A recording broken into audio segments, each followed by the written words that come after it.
UFC Shanghai Walker versus Zhang just wrapped up, and I'm going to recap each fight, starting with the first fight of the night all the way up to the main event, where Brazil gets their savior to, break the curse, the 0-10 run from Brazil main events. Johnny Walker comes through and gets the most awkward random KO in the second round. Somehow, some way he finds a way to get it done. But let's not get ahead of ourselves. Let's start the card off with the very first fight of the night. Make sure you guys like, comment, and subscribe to the channel, and let's get to it. First fight of the night, we had SATYBALDIEV taking on NURGOZHAY. The pick was SATYBALDIEV, and he made super quick work of NURGOZHAY. This is kind of embarrassing, honestly, for DR to get subbed up again in his second fight. It's not a really good look. I don't think the UFC would probably keep him around. Got dropped by a big right hand from I said the power and the pressure is going to be a little too much from DR, and ultimately it was.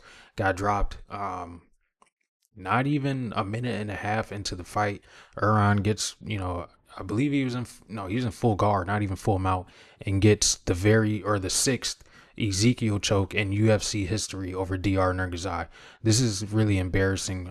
He was not necessarily a highly touted prospect, but definitely someone that, a lot of people had their eyes on. For him to get dropped in his first fight and subbed, and then to get dropped and subbed again in his second fight, it's not a really good look. I don't think he'll be signed to the UFC come this coming week. I do expect the UFC to release him. This is, it's not a really good look. SATYBALDIEV, on the other hand, though, looked very impressive, looked strong, looked big, looked powerful, has the grappling background as well. I think could be a player up at 205. I do have some matchups for him. Well, rather one that I would like to see. Versus Bruno Lopez. Bruno Lopez, is coming off that knockout loss against Dustin Jacoby. Chin is a little glassy. Maybe we could see pull out another highlight. I do think he could win that fight, and I think it is a pretty solid matchup. So SATYBALDIEV versus Bruno Lopez, book it next. Really like that fight. Impressive W from the Gorilla. Next fight, we had Su Young-Yu versus Long Zhao in a pretty competitive fight.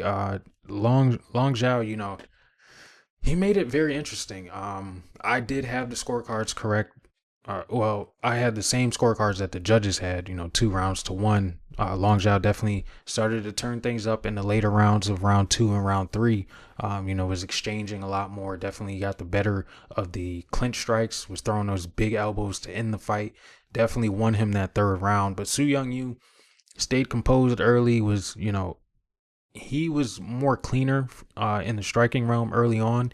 And then I guess, that pressure from Long Zhao, which was something that I was worried about. I was debating on pick flipping here. Ultimately, I didn't, though. But that pressure from Long Zhao definitely showed itself late in that fight. And, he's doing the dirty work in the clinch like I expected him to do. Both of them were winging some pretty big bombs. Both of them did get, a little clipped here and there. But Su Young-Yu was able to, will it out, gut it out, and stand and bang with Long Zhao to end the third round, and gets the unanimous decision. The crowd was a little upset, but I get it. The hometown fighter was turning it on late, but didn't do enough to win the first 2 rounds. So I do like Su Young-Yu here. Did agree with the decision. Didn't see an issue with it at all. Next for Su Young-Yu, I think we could give him Cameron Simon. Give him a more, tactical striker. Let's see how he handles that. Whereas, his first matchup, well, not his first matchup, but last time out he fought against AJ Cunningham. Rather see him fight a better striker than AJ and Long Zhao. So give me Su Young-Yu versus Cameron Simon. Next fight, we got Zhang taking on Weston Wilson. Zhang made very quick work of Weston Wilson. Pummeled him. First round knockout, made Weston Wumble. I can't even speak right now. Sorry, man. It went to sleep at like 11, woke up at 3. It's been a long night. Weston Wilson got crumbled by Zhang. The minus 1,200 line, minus 1,000 line looked pretty warranted after that finish. Weston Wilson was sitting in his lap, folded over, and Shanghai, China gets one of their fighters to get a W on the card. Very impressive knockout from Zhang. I did expect this fight to end by submission, but Zhang was just too powerful, too strong, The pressure was too much for Weston Wilson, who's standing in that like karate based style. Left his hands at his hips the entire time. Didn't understand the striking defense there at all. But Izan made quick work of him, and we didn't need to see anything else. Didn't even need a club and sub. Just clubbed him up and had him folded. What's next for Yiza? I think a Jamal Emmers fight could be interesting. Jamal Emmers, last time out fought. It was a submission based fighter, jiu-jitsu fighter. Forgot his name. But he was in some grappling danger early. Ultimately got the knockout. Who did he fight? Gabriel Miranda. That's right. He was caught damn near in I believe it was a triangle in that very first round, and then came back and got the late finish in the first round. But yeah, Jamal Emmers versus Yiza could definitely be interesting. Striking exchanges could be interesting. Jamal Emmers does have a little bit of power, but he's also a little unorthodox on the feet. Could be interesting. Give me that matchup next. Next up, the pick that had a lot of you guys in my comments talking crazy, talking about Michel Pieta going to run through him. Kyle Daukaus, with the very first punch that he throws, knocks out Michel Pieta, and I told you he was going to win. I thought it would be by submission, so if you want to give me some slack there, whatever. But Kyle Daukaus, the frame, I told you he was going to give Michel Pieta issues, and what do you know? Very first punch that he throws, he knocks him out. Michel Pieta's washed, bro. It's time to say it. He is washed. 3-fight losing streak. Got dog walked by Fluffy. The fight against the Boost, he looked terrible. He looked a little bit more energetic here. I was a little worried, but Kyle Daukaus, bro, the dude is nasty. That 4-fight win streak that he went on, granted it was in a regional scene. Hey, he's back and he means business, bro. Kyle Daukaus looked nasty. Didn't even really need to see much, or didn't have to, showcase his grappling skill set. Came through and finished Michel Pieta, who hasn't been finished in a while. Let's check the last time Michel Pieta's been knocked out or finished. I mean, granted, the Fluffy fight. But before that, 2018, the Dusko Todorovic of all people. Hey, man. I knew I was right to fade Michel Pieta here. Maybe another fighter, later on down the card. We could get to that when we get there. But come on, bro. Kyle Daukaus, first round knockout. The Darce Knight didn't even need the jiu-jitsu to get it done. Who's next for Kyle Daukaus? I like Kyle Daukaus versus Roman Kopylov. You got to throw him in there in the top 25 now. Michel Pieta's been a staple of the not the middleweight division, but middleweight and welterweight division. He was once ranked not too long ago, lost to a Boost, and that's how he lost his ranking. But Roman Kopylov, coming off that loss to Paulo Costa, he was trying to get in the rankings as well. I think you got to throw Daukaus in there. He's shown that the striking is much better. And we all know Kopylov struggles with the grappling as well. Could be a very interesting fight. The build is somewhat similar too. I really like that fight. So give me Kopylov versus Kyle Daukaus next. And give me the big underdog with the first round knockout. Had a lot of you guys stunned, but not me. Next up, Rong Zhu versus Austin Hubbard. This is a pretty good fight. Austin Hubbard reminded me of like shades of Dustin Poirier versus Max Holloway. He looked a little too slow in the striking, which was an issue of Dustin when he was fighting Max. I know he knocked Max down. Didn't really have that success here against Rong Zhu. Did land a takedown early, but majority of the fight Rong Zhu was defending the takedowns with ease. I think he defended like 9 out of 12 or 9 out of 11. The striking speed was just way too much for Austin Hubbard. Was throwing some pretty good combinations. Was on that leg kick. Was having Austin Hubbard backing up majority of the fight. Rong Zhu looked really clean, really precise, really strong. The striking has always been good, and he was the most confident pick for a reason. I really like Rong Zhu in this matchup, and he did exactly what I thought he was going to do. Austin Hubbard's chin, like I said, it was going to hold up, but he definitely was getting bumped and bruised quite a bit. I thought, late in that fight, it did look like he was going to crumble. I think one body shot definitely had him, crouched down for a second. But other than that, he was able to hang tough and last to a decision. But I had no issues with the 30-27 here. Rong Zhu, unanimous decision. Matchup for Rong Zhu, I think you could give him a Brazilian. I think Ismael Bonfim fight could be pretty fun to watch. Bonfim, we need to see if he's learned his lesson about blowing his load early, and Rong Zhu isn't a guy that you can just power through, so I definitely like that matchup there. Next fight, another underdog, Charles Energy Johnson versus Loner Kavanagh. Big favorite. Don't understand. I mean, granted, I understand why. The striking speed early looked phenomenal. He looked like he might have, got Charles out of there. But don't doubt the vet, the dog, the energy. Charles Johnson, second round knockout. I don't know what Loney Kavanagh's striking defense was in that sequence. His hands were at his hips, exiting the pocket. That's one of the worst places you can have your hands in that type of situation. And Charles Johnson comes through with the big right hook, had Loney flat on his back, knockout, stunner, plus 165, plus 215 actually at the time of the close of the line. If you guys got in on it, kudos to you. I played a little action on Charles Johnson as well. So, the little bump, I mean, the L that we took later in the fight card didn't hurt as much, but definitely still stung. But another favorite underdog of mine coming through, Charles Johnson, in spectacular fashion. I think he warrants a really big matchup next.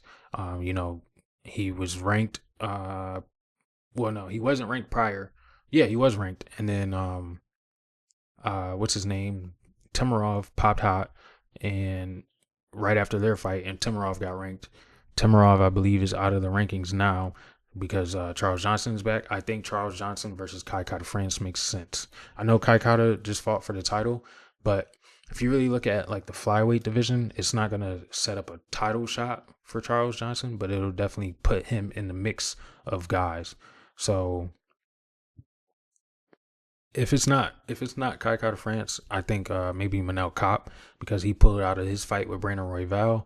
Brandon Royval said he's not fighting for the rest of the year because he has a MCL injury.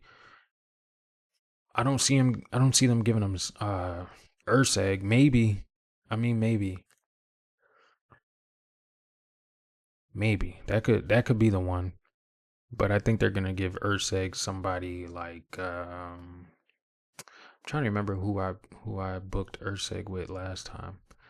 I'm not sure. I don't think they give him another prospect. I think they're gonna give him someone where it could be like a co-main event, main event fight night type of fight. So I do think like a Kai Kara France or a Manel Kopp after he heals up from his injury could definitely be interesting. And I don't know. I want to see the lines on that. If they got Charles Johnson as a dog again, man, can't count him out. First round is always a little testy for him, but you see what he's made of. Energy with the second round knockout, very impressive. And I told you so. Next fight, we had the feature fight of the night, Gage Young versus Maheshate. Pretty spot on call for me. Gage Young was a little quicker in the pocket. There were some exchanges where both of these guys were getting the better of each other, but Gage Young mixing in the wrestling was very important to winning this fight. And he ultimately looked like the better mixed martial artist. And like I said, with the wrestling, it definitely played a huge factor into the decision. He looked good. He looked quick. Definitely had some pop on the kicks, and he was attacking that body early like I thought he would. Maheshate was throwing some shots over the top with that long frame of his, but Gage Young was just a little too quick in the pocket for him. So pretty good win for Gage Young. Wasn't as back and forth as I thought it would be, but still a solid fight. I really enjoyed it. Waking up, 4 or 5 o'clock in the morning wasn't too bad to see most of these fights. These fights were pretty good. So yeah, good win for Gage Young. Who do I give Gage Young next? I think you give him Jakar Close. I wasn't really impressed with Jakar Close's win over Edson Barboza, and I feel as though if you give him, a young, fast prospect, he could probably. I think he beats Jakar Close and can definitely make his name, get his name beefed up a little bit. Next fight, we had Telyalik NURGOZHAY with the illegal knee over Kiefer Crosbie. I gotta say, Kiefer Crosbie, on one side of the coin, is like, yo, much respect. You hang in there. You hanging in there. On the other hand, it's like, bro, you gotta play the cards that's dealt to you because you got hit with a very illegal knee and decided to fight again. Not even 10 seconds later, he got smashed with elbows. So it's like, I get it. I get the heart, but that was a super, tough knee to take from NURGOZHAY. It was clearly, illegal. The ref took 2 points immediately because it was that bad. Normally in those situations, the DQ is, given off rip. We've seen The Aljamain Sterling illegal knee is the first one that comes to mind, and that was warranted a DQ in a title fight. So you know what I'm saying? Kiefer Crosby's a thug though, so I mean I respect it, but again, play the cards that's dealt to you sometimes. Ultimately, NURGOZHAY, he looked pretty good. The striking was pretty clean, heavy. The power is there. I figured he would do this against Crosby. I just thought maybe he would test the sub, but didn't really need to. Just threw an illegal strike, and that's how you get it done. Who's next for NURGOZHAY? I think a Reese McKee fight could be interesting. Both of those guys pretty long and linky for the division, and I want to see them mix it up.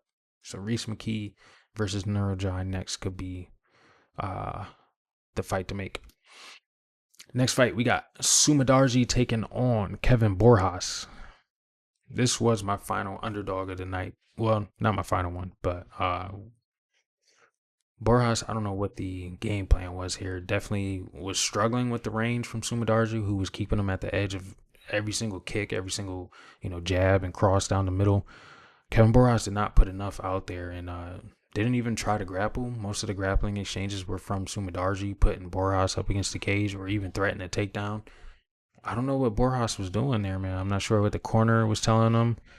Third round, he definitely should have came out for the finish, but didn't really look like he had it in him.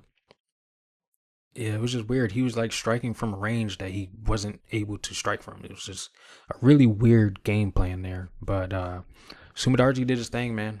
Hometown hero again, coming through and gets the unanimous decision. Definitely wasn't mad at the scorecards at the end of the fight.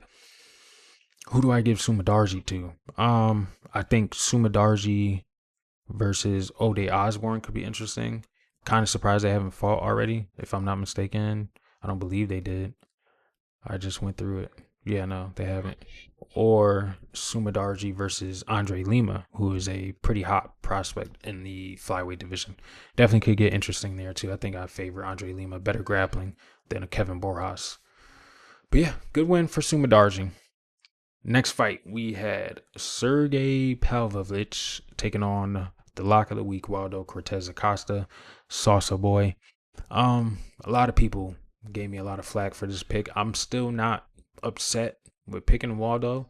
I would have liked a lot more output from him, but it is what it is, man. Sergey definitely didn't look like, the Sergey that you guys were telling me was coming out.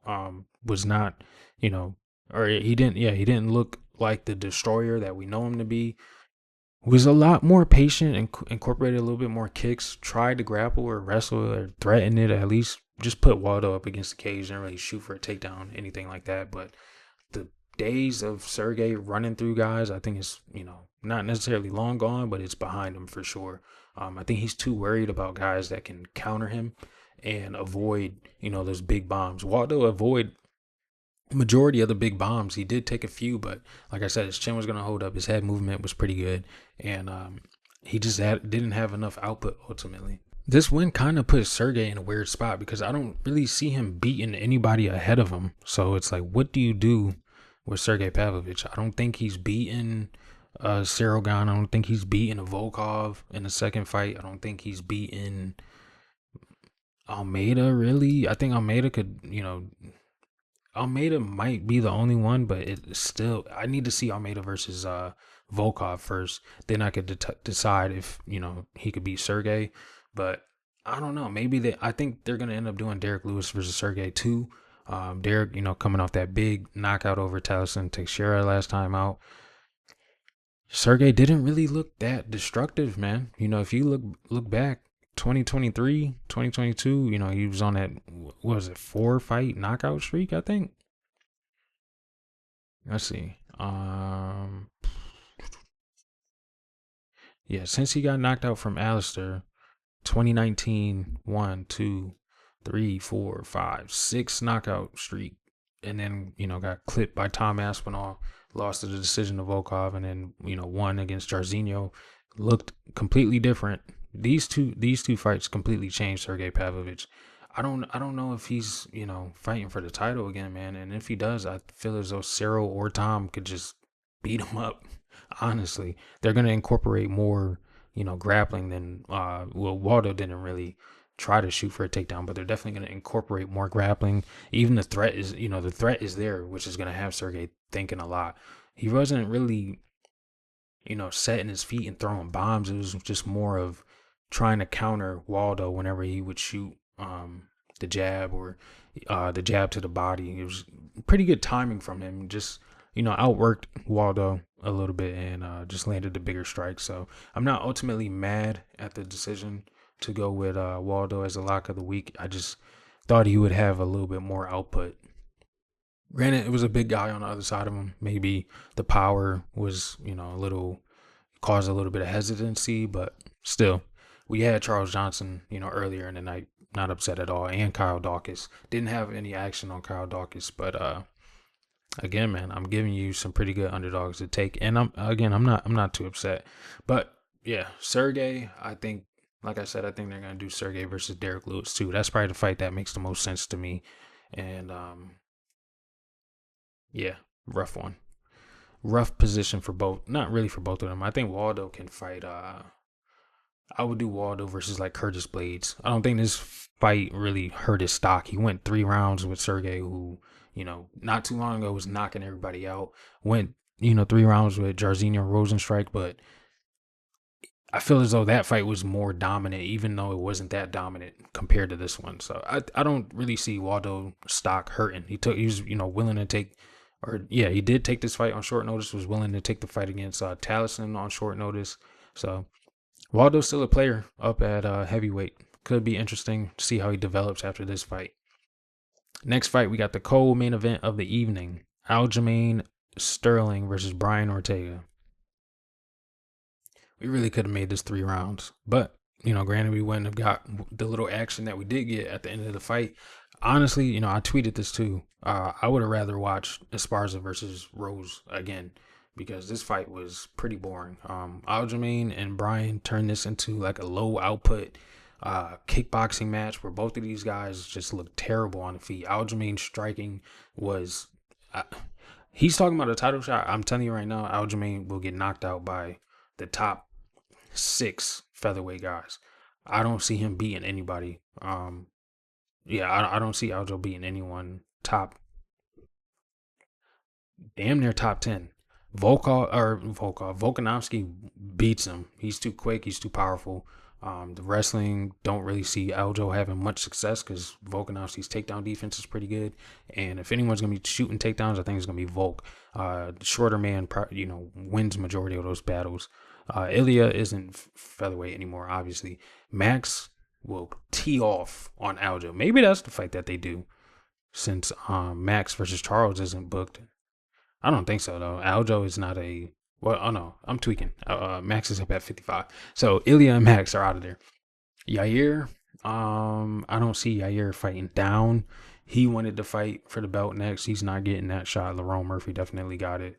Maybe they do book that fight, but Yair, the Yair that fought Patricio could look a lot like the Yair that fights Aljamain. So maybe they do Yair versus Aljamain. I don't think so. They're not doing a Mozart rematch.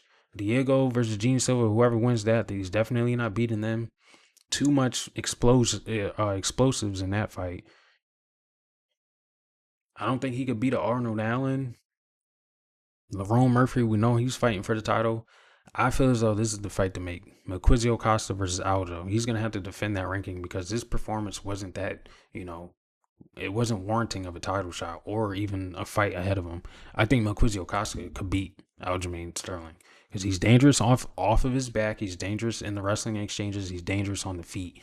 We need to see if Aljo's really, truly about it. I don't think so, man. He, in his post-fight interview too, he was talking about all the success that he had at bantamweight. This is a new division, brother. There's only a few amount of guys that can move up and then warrant a title shot. But him coming off of, a win over Calvin Kattar, cool. Got you another fight at 145. You lost to Mozart. It was still a really good effort, but you lost to Mozart, and then you do this against Brian Ortega. You're not getting a title shot. Brian Ortega, who has been out left and right damn near a year since the last time he fought, and he almost died on the scale, and he was unable to do anything, didn't incorporate any wrestling exchanges up until round 4 and 5, and still was too hesitant to really throw anything damaging or look for. I mean, he looked for 2 submissions, but again, he just looked like they were sparring. Really, that's really what it looked like, and it was very or it wasn't entertaining at all. But I think Aljo versus Melquizacosta is the fight to make. Brian Ortega, I don't know, man. Either move to 55 permanently, or he's gonna have to retire because he looks the same. And I mean, his boxing looked cool, but it's against Aljamain Sterling, who does not know how to, who doesn't have good striking defense. His chin was all the way up in the air the entire time. I was just hoping for Brian Ortega to just there was really not much for Brian Ortega to respect. I mean, the kicks and the wrestling, but Aljamain wasn't wrestling. All he had to do was close the distance and throw a combination. He probably could have knocked Aljamain out. He hurt him late in the fight, but again, disgusting performance from both of these guys. I don't want to see another 5-round fight from either one of them. I don't think either one of them are getting another 5-round fight, because I definitely don't see Aljamain fighting for the title. Give me Aljo versus Melquizacosta on, like, it could be a featured fight of the night on like a pay-per-view, but other than that, yeah, far way to go for a title shot, brother man. Respect to you for the W, though. Main event of the evening. If you haven't already, make sure you guys like, comment, and subscribe. Sao Paulo, you have your savior. Johnny Walker gets the 2nd-round knockout after shooting a takedown, landing in full mount on his back in the very first round, getting some pretty, good elbows poured on him. I'm laughing because this is the most Johnny Walker win that could have ever happened. And I knew if somebody was going to save Brazil from a main event losing streak, it had to be Johnny Walker. And what do you know? Leg kicks shut Mingyang Zhang down, and Johnny Walker finishes him up with some ground and pound. This is the craziest. It's really not that crazy because it's Johnny Walker, but it really hurts the stock of Mingyang Zhang. I don't really know what they're going to do next for him. He's going to have to fight outside of the rankings. I wouldn't be surprised if he's kicked out of the rankings. Johnny Walker just got himself probably a big fight, but a big fight that he's going to end up losing. I definitely didn't think this was the fight to fade Mingyang Zhang, but I guess the chaos of Johnny Walker, man.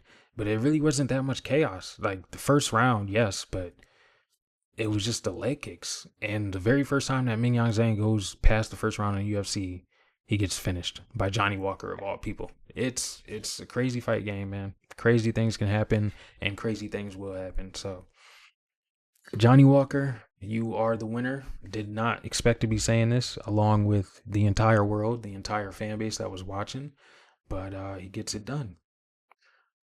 Who does Johnny Walker fight next? I think you have to give him the same exact style. Let's see if it was a fluke or not. Bogdan Guskov versus Johnny Walker. Fight makes sense. Definitely another stepping stone for Bogdan Guskov. And, we can really see if Johnny Walker is reinvigorated, if, his brother helping him with the training and his brother fighting now can change who he is. I know he left, the team that he was with too. They talked about that on the broadcast. So maybe, that's another big thing. But yeah, Mingyang Zhang, I think he should fight like a Dustin Jacoby. I think that's a good fight. Dustin still dangerous. I've doubted him. His last fight, yeah, I picked Bruno Lopez there, but he finished him in the first round. Dustin's pretty dangerous, and it could be an interesting matchup for Mingyang Zhang, seeing that, the dude is not indestructible. If you could last that first round, you could break him. So I like that fight. But yeah, Guskov versus Johnny Walker is the fight to make. And winner, I think you could give to like a Jan Blachowicz.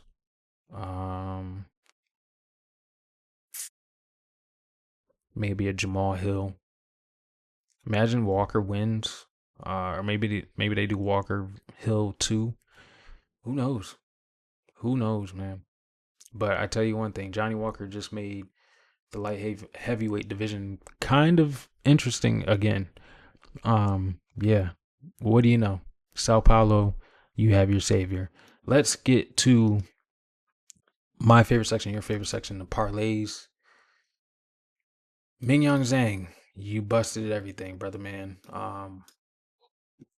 Zhang loses, Aljo wins, over 2.5 does not hit for the plus 119, and the Johnson versus Kavanaugh fight. Yiza gets the knockout instead of the submission. Su Young Yu did win for plus 154, doesn't hit. Aljo wins the decision. We did swap on that play for Aljo inside the distance, but if you played either one of them, you lost. We lost.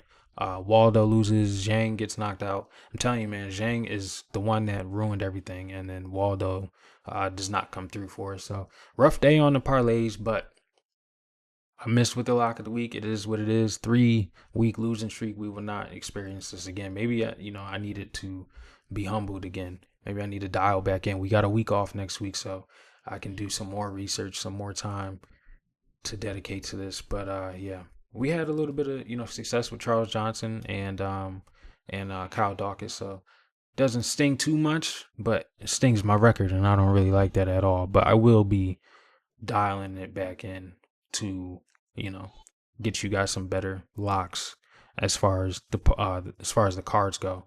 But that is what I got for the full card recap. UFC Shanghai. Let me know in the comments what you guys thought. Do you think Aljamain Sterling deserves a title shot? I definitely don't. Do you think Charles Johnson is getting a top 10 fight next? You think Kyle Daukaus' win was a fluke? Let me know what you got to say. You think Johnny Walker is going to get, is he reinvigorated and coming for the title next? Who knows? A lot of weird things are happening. A lot of weird things will happen. Johnny Walker, the win by knockout was not on my scorecard today, but apparently it was. So leave a comment if you got nothing to say. Just drop a W. You already know what to do. I'll catch you guys for the next card. September 6th, we got Imavov versus Caio Borralho. I'm going to spend next week doing a lot of research and looking at the lines of that card, but I really do like that matchup. I'm not going to give you my pick this early, but I am leaning towards... you thought he was going to get it. I'm not going to give you my pick, but I do like that matchup. I think it could be interesting. I think we are going 5 rounds, so I'll just say that. But I'll catch you guys next time. Thank you for tuning in, and I'll see you later. Peace out.